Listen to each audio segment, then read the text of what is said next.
Welcome to our channel. Today, we dive into the adventure of the Three Garridebs, a case full of twists, secrets, and hidden motives. But what is the mystery behind the strange will of Alexander Hamilton Garrideb? Why are two men with the same unusual name involved in a search for a fortune of $5 million? What is the truth behind the curious connection between these men? And what does Sherlock Holmes uncover in the end? Stay with us to find out. And don't forget to subscribe to our channel. For a more thrilling detective story, it may have been in, or it may have been a tragedy. It cost one man his Ray son. It cost me a bloodletting. And it cost yet another man the penalties of the law. Yet there was certainly an element of comedy. Well, you shall judge for yourselves. I remember the date very well, for it was in the same month that Holmes refused a knighthood for services, which may perhaps someday be described. I only refer to the matter in passing, for in my position of partner and confidant I am obliged to be particularly careful to avoid any indiscretion. I repeat, however, that this enables me to fix the date, which was the latter end of June 1902. Shortly after the conclusion of the South African War, Holmes had spent several days in bed, as was his habit from time to time, but he emerged that morning with a long foolscap document in his hand and a twinkle of amusement in his austere gray eyes. "There is a chance for you to make some money, friend Watson," said he. "Have you ever heard the name of Garrideb?" I admitted that I had not. "Well, if you can lay your hand upon a Garrideb, there's money in it. Why not? That's a long story, rather a whimsical one, too. I don't think in all our explorations of human complexities we have ever come upon anything more singular. The fellow will be here presently for cross-examination, so I won't open the matter up till he comes. But meanwhile, that's the name we want." The telephone directory lay on the table beside me, and I turned over the pages in a rather hopeless quest. But to my amazement, there was this strange name in its due place. I gave a cry of triumph. "Here you are, Holmes. Here it is." Holmes took the book from my hand. "Garrideb," and he read, 136 Little Ratter Street. "W. Sorry to disappoint you, my dear Watson, but this is the man himself. That is the address upon his letter. We want another to match him." Mrs. Hudson had come in with a card upon a tray. I took it up and glanced at it. "Why, here it is," I cried in amazement. "This is a different initial.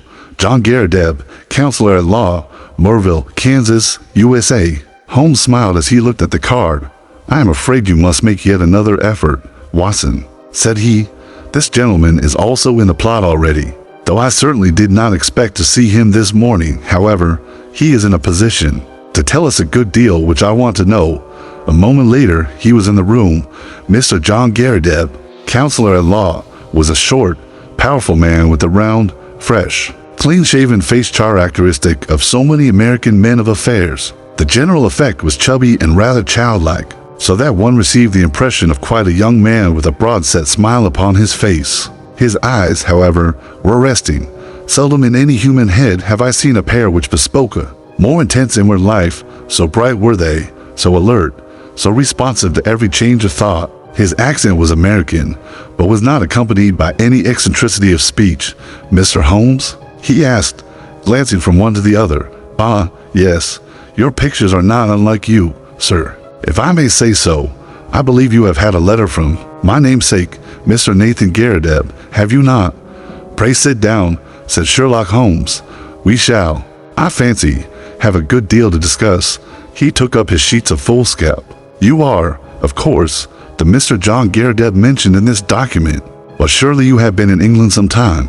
Why do you say that, Mr. Holmes?" I seemed to read sudden suspicion in those expressive eyes.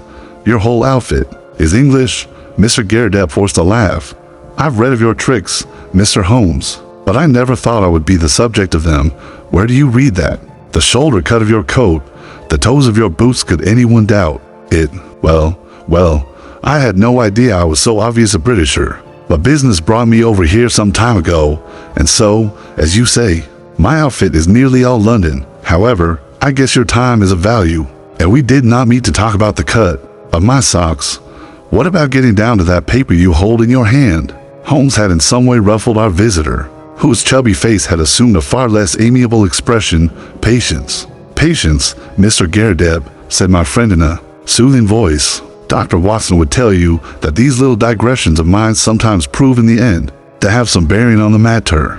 But why did Mr. Nathan Garrideb not come with you? Why did he ever drag you into it at all? Asked our visitor with a sudden outflame of anger. What in thunder had you to do with it? Here was a bit of professional business between the gentlemen, and one of them must needs call in a detective. I saw him this morning, and he told me this full trick he had played me, and that's why I am here. But I feel bad about it. All the same, there was no reflection upon you, Mr. Garrideb. It was simply zeal upon his part to gain your end, which is, I understand, equally vital for both of you. He knew that I had means of getting information, and therefore, it was very natural that he should apply to me. Our visitor's angry face gradually cleared. Well, that puts it different, said he, when I went to see him this morning, and he told me he had sent to a detective. I just asked for your address and came right away. I don't want police butting into a private matter, but if you are content just to help us find the man, there can be no harm in that. Well, that is just how it stands, said Holmes. And now, sir, since you are here, we had best have a clear account from your own lips. My friend here knows nothing of the details.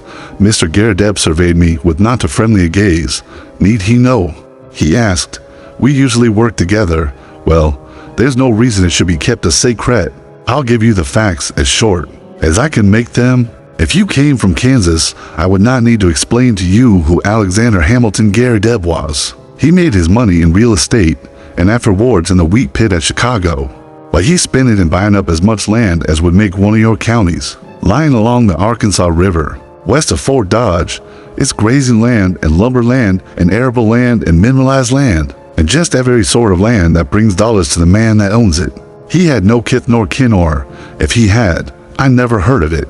But he took a kind of pride in the queerness of his name. That was what brought us together. I was in the law at Topeka, and one day I had a visit from the old man, and he was tickled to death to meet another man with his own name. It was his pet fad, and he was dead set to find out if there were any more Garridebs in the world. Find me another, said he. I told him I was a busy man and could not spend my life hiking round the world in search of Garridebs. None the less, said he. That is just what you will do if things pan out as I planned them. I thought he was joking, but there was a powerful lot of meaning in the words, as I was soon to discover, for he died within a year of saying them, and he left a will behind him. It was the queerest will that has ever been filed in the state of Kansas. His property was divided into 3 parts, and I was to have one on condition that I found a Garridebs who would share the remainder. It's $5 million for each if it is a cent. But we can't lay a finger on it until we all 3 stand in a row.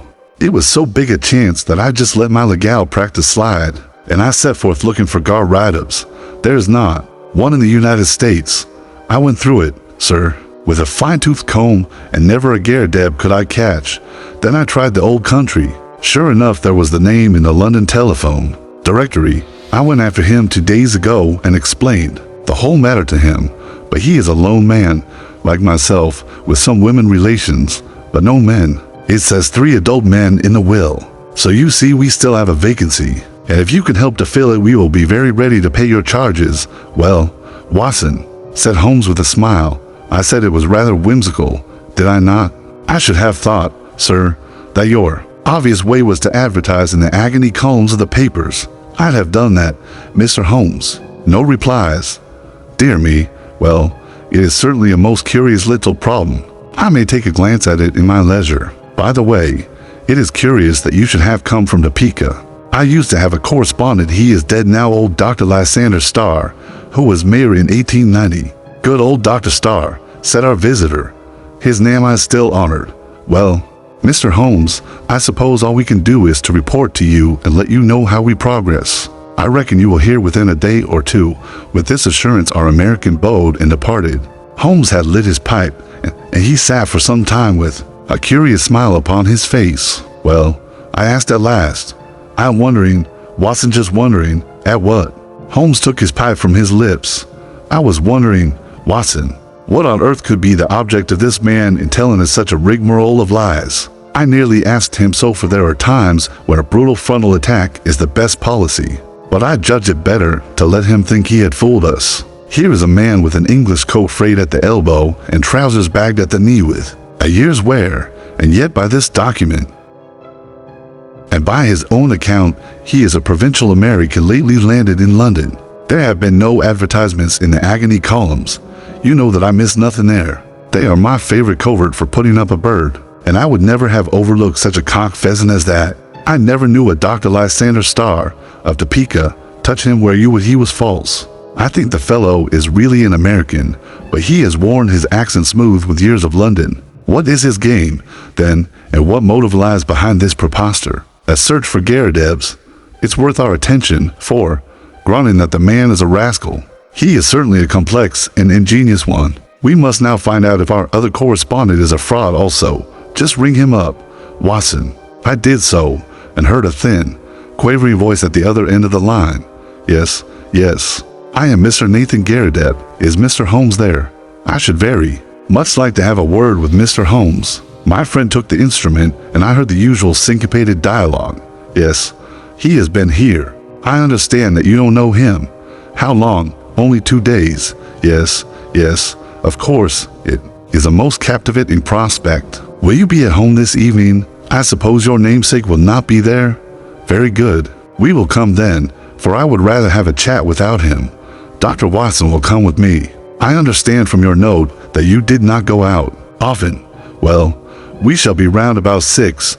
You need not mention it to the American lawyer. Very good. Goodbye. It was twilight of a lovely spring evening, and even Little Rider Street, one of the smaller offshoots from the Edgware Road, within a stone cast of old Tyburn tree of evil memory, looked golden and wonderful in the slanting rays of the setting sun.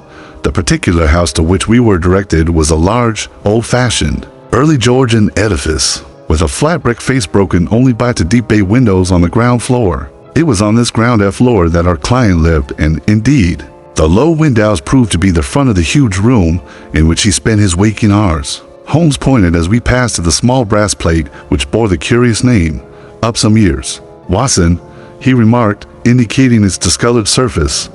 "It's his real name, anyhow, and that is something to note." The house had a common stair, and there were a number of names painted in the hall, some indicating offices and some private chambers.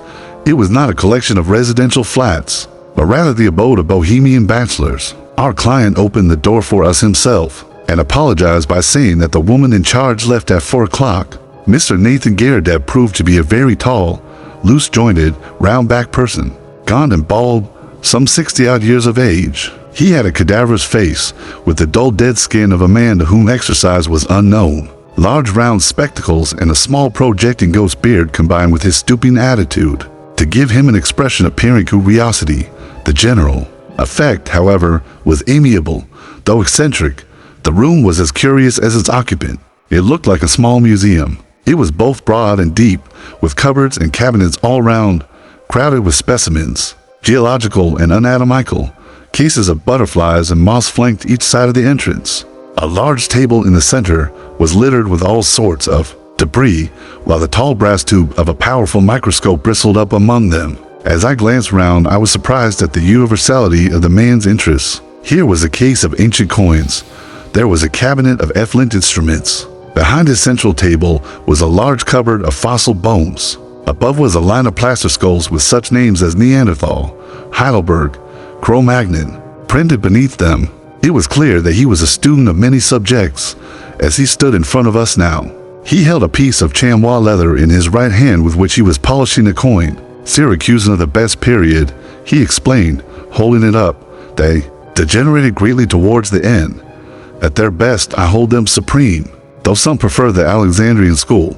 You will find a chair here, Mr. Holmes. Pray allow me to clear these bones. And you, sirrah, yes, Dr. Watson, if you would have the goodness to put the Japanese vase to one side. You see round me my little interest in life. My doctor lectures me about never going out. But why should I go out when I have so much to hold me here? I can assure you that the adequate cataloging of one of those cabinets would take me 3 good months. Holmes looked round him with curiosity. But do you tell me that you never go out? He said, now and again I drive down to Sotheby's or Christie's. Otherwise I very seldom leave my room. I am not too strong, and my researches are very absorbing. But you can imagine, Mr. Holmes, what a terrific shock, pleasant but terrific it was for me when I heard of this unparalleled good fortune. It only needs one more Garrideb to complete the matter, and surely we can find one. I had a brother, but he is dead, and female relatives are disqualified. But there must surely be others in the world. I had heard that you handled strange cases, and that was why I sent to you. Of course, this American gentleman is quite right, and I should have taken his advice first. But I acted for the best. I think you acted very wisely indeed, said Holmes. But are you really anxious to acquire an estate in America? Certainly not, sir. Nothing would induce me to leave my collection. But this gentleman has assured me that he will buy me out as soon as we have established our claim. $5 million was the sum named. There are a dozen specimens in the market at the present moment which fill gaps in my collection, and which I am unable to purchase for one of a few £100. Just think what I could do with $5 million.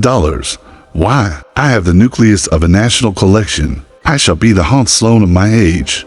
His eyes gleamed behind his great spectacles. It was very clear that no pains would be spared by Mr. Nathan Garrideb in finding the namesake. I merely called to make your acquaintance, and there is no reason why I should interrupt your stud eyes, said Holmes. I prefer to establish personal touch with those with whom I do business. There are a few questions I need ask, for I have your very clear narrative in my pocket, and I filled up the blanks when this American gentleman called. I understand that up to this week you were unaware of his existence. That is so. He called last Tuesday. Did he tell you of our interview today? Yes. He came straight back to me. He had been very angry.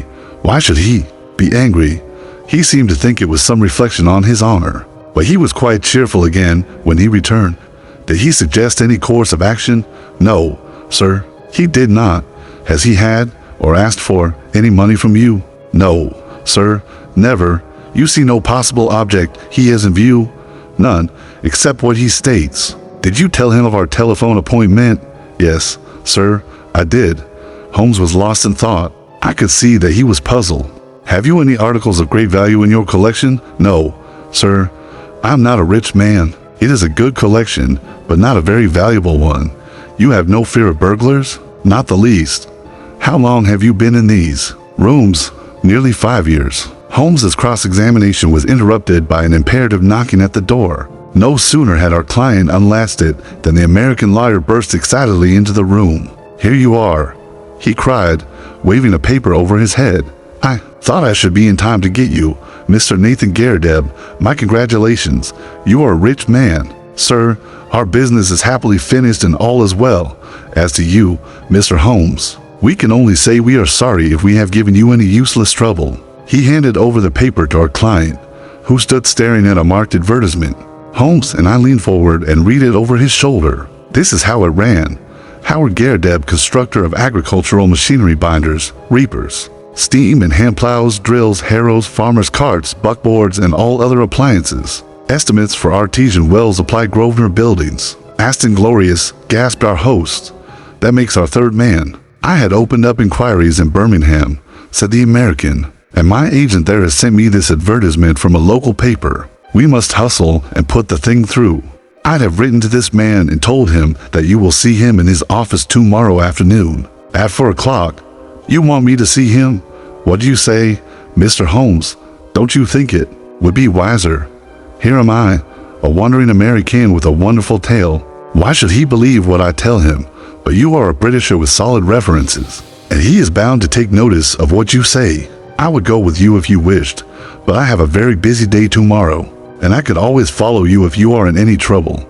Well, I'd have not made such a journey for years. It is nothing. Mr. Garrideb, I have figured out our connections. You leave at 12 and should be there soon after 2. Then you can be back the same night. All you have to do is to see this man, explain the matter, and get an affidavit of his existence. By the Lord, he added hotly, considering I've come all the way from the center of America. It is surely little enough if you go 100 miles in order to put this matter through. Quite so, said Holmes. I think what this gentleman says is very true. Mr. Nathan Garrideb shrugged his shoulders with a disconsolate air.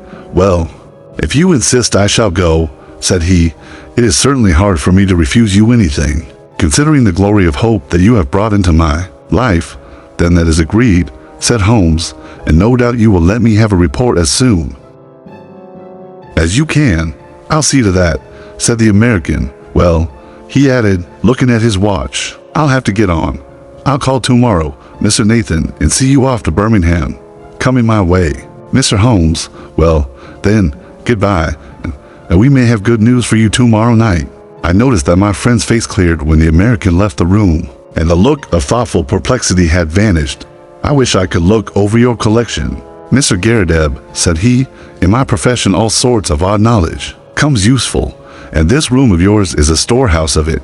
Our client shone with pleasure, and his eyes gleamed from behind his big glasses. I had always heard, sir, that you were a very intelligent man, said he.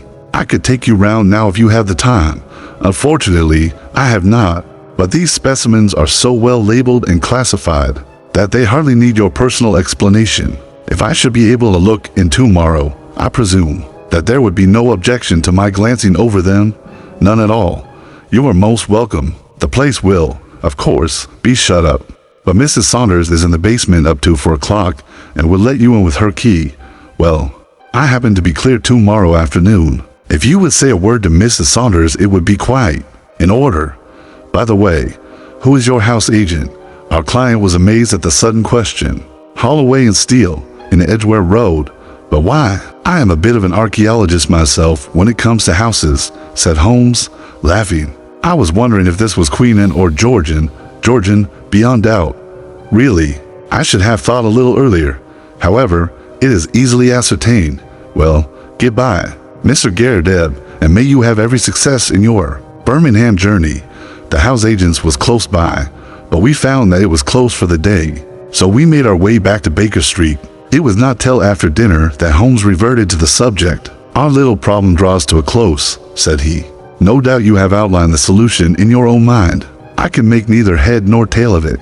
The head is surely clear enough, and the tail we should see tomorrow. Did you notice nothing curious about that advertisement? I saw that the word plow was misspelled.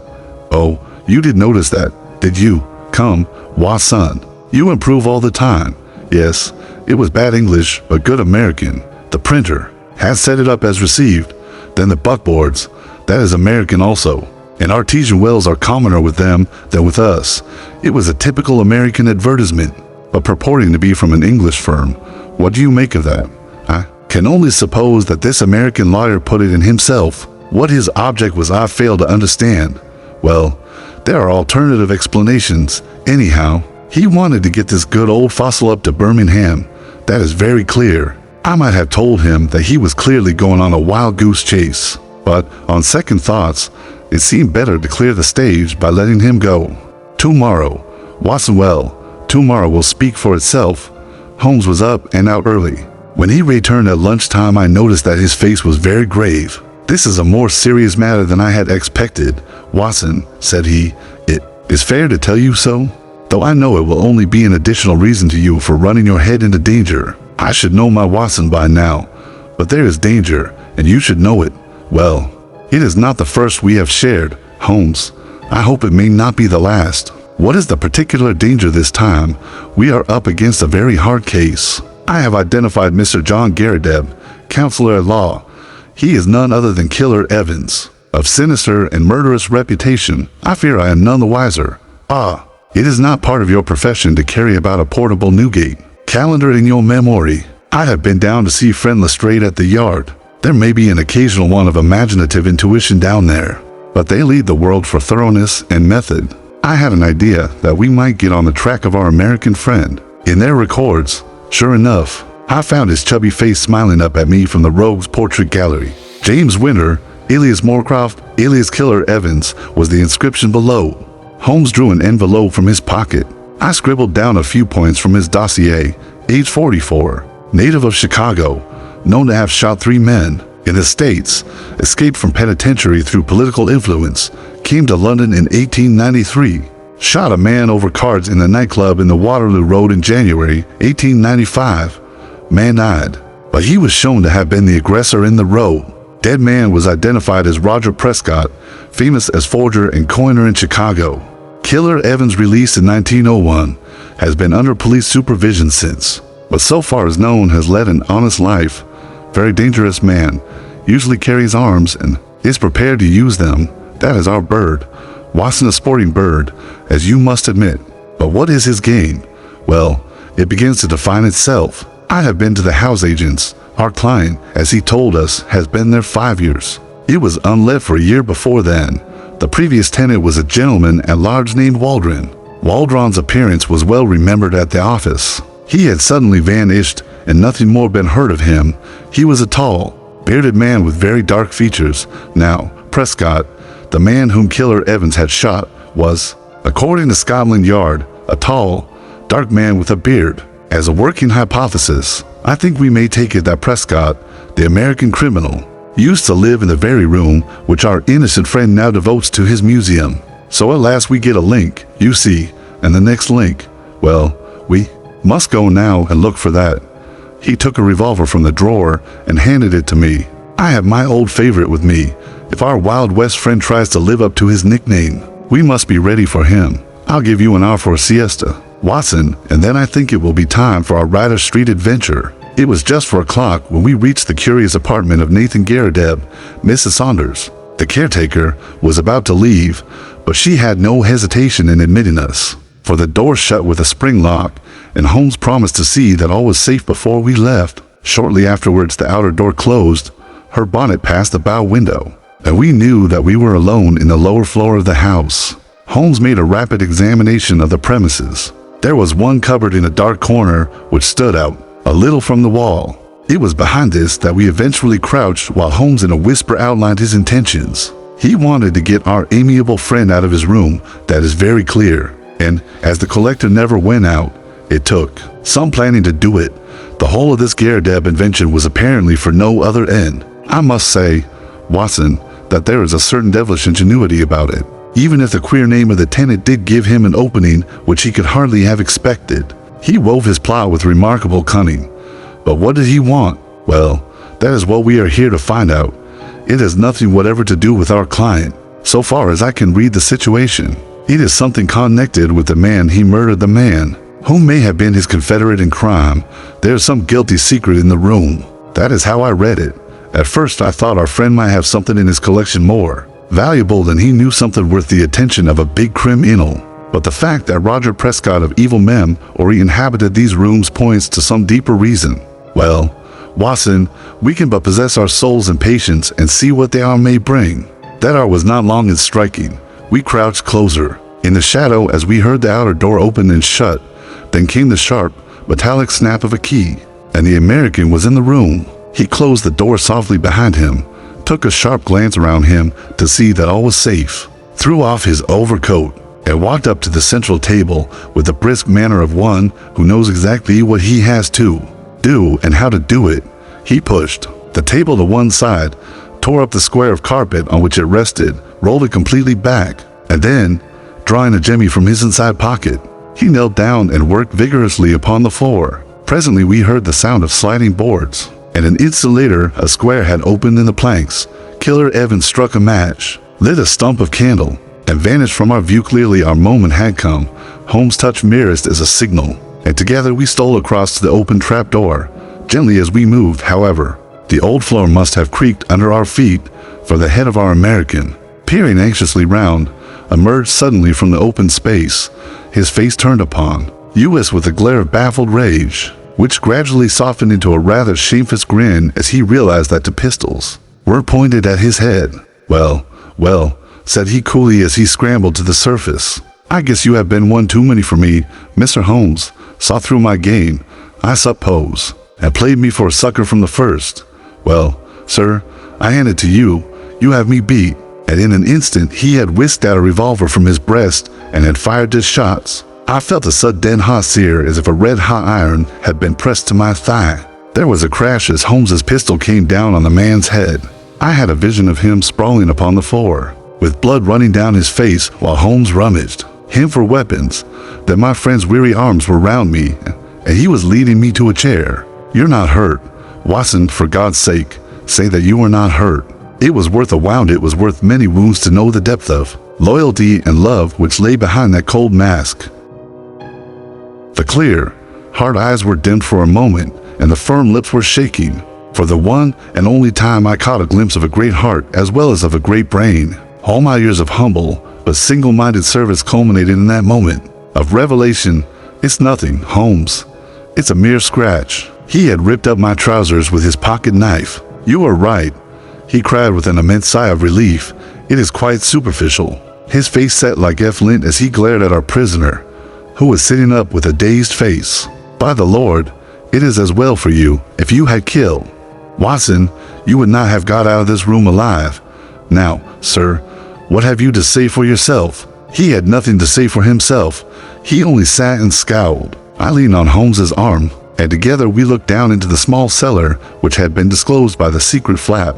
It was still illuminated by the candle which Evans had taken down with them. Ours full upon a mass of rusted machinery, great rolls of paper, a litter of bottles, and neatly arranged upon a small table. A number of neat little bundles. A printing press, a counterfeiter's outfit, said Holmes.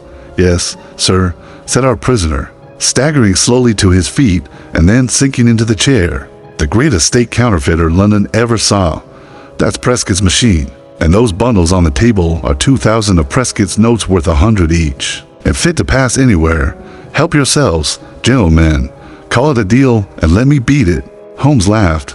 We don't do things like that, Mr. Evans. There's no bolt hole for you in this country. You shot this man Prescott, did you not? Yes, sir, and got 5 years for it? Though it was he who pulled on me. 5 years when I should have had a medal the size of a soup plate. No living man could tell a Prescott from a Bank of England, and if I hadn't put him out, he would have flooded London with them. I was the only one in the world who knew where he made them. Can you wonder that I wanted to get to the place? And can you wonder that when I found this crazy boob of a bug hunter, with a queer name squatting right on the top of it and never quitting his room, I had to do the best I could to shift him. Maybe I would have been wiser if I had put him away. It would have been easy enough, but I'm a soft-hearted guy that can't begin shooting unless the other man has a gun also. But say, Mr. Holmes, what have I done wrong? Anyhow, I've not used this plant. I've not hurt this old stiff. Where do you get me? Only attempted murder, so far as I can see, said Holmes. But that's not our job. They take that. At the next stage, what we wanted at present was just your sweet self. Please give the yard a call. Watson, it won't be entirely unexpected. So those were the facts about Killer Evans and his remarkable invention of the Three Garridebs. We heard later that our poor old friend never got over the shock of his dissipated dreams. When his castle in the air fell down, it buried him beneath the ruins. He was last heard of at a nursing home in Brixton. It was a glad day at the yard when the Prescott outfit was discovered, for, though they knew that it existed, they had never been able, after the death of the man, to find out where it was. Evans had indeed done great service and caused several worthy CID men to sleep. The sounder, for the counterfeiter stands in a class by himself as a public danger. They would willingly have subscribed to that soup plate medal of which the criminal had spoken, but an unappreciative bench took a less favorable view, and the killer returned to those shades from which he had just emerged as we wrap up the adventure of the Three Garridebs. This story teaches us the value of skepticism and the importance of looking beyond appearances. It shows us that even the most straightforward seeming situation can have a complex underlying motive. Holmes' sharp mind and ability to see through deception ultimately saved the day. The key lesson here is to always question what you're told and dig deeper before making conclusions. Keep your wits sharp and remember things are rarely as they seem. See you in the next adventure.